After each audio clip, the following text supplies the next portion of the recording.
Nagpakita na rin ng suporta ang India sa Pilipinas kaugnay sa nagpapatuloy na tensyon sa West Philippine Sea. May unang balita si JP Soriano.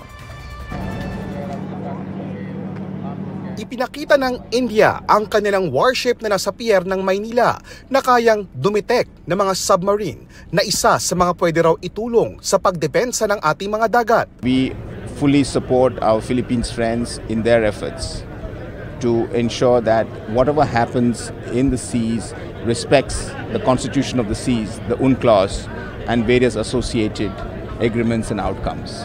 Dagdag ang India sa humahabang listahan ng mga bansang sumusuporta sa Pilipinas, lalo't kaugnay ng tensyon sa West Philippine Sea. Ang hepe naman ng Armed Forces ng Amerika nakipag-usap sa hepe ng ating sandatahang lakas. Willing silang tumulong sa atin dahil nga dun sa ating Mutual Defense Treaty, nakasaad doon na if an armed attack happens on any one of us, the other party to that treaty should be able to support the other.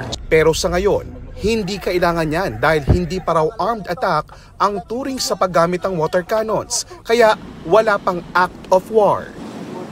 Ang usaping armas ang sentro ng unang Indo-Pacific Perspectives on Autonomous Weapons System Conference na ikinasa sa Pilipinas. Natalakay rito ang masama at delikadong epekto ng pagkasalay sa artificial intelligence o AI sa pag-operate ng armas. The most apparent risk arises from the development of machines and weaponry that are potentially lethal and can operate without meaningful human control, run by algorithms that are empowered to undertake decisions involving human life and death. Ito ang unang balita, JP Soriano para sa GMA Integrated News.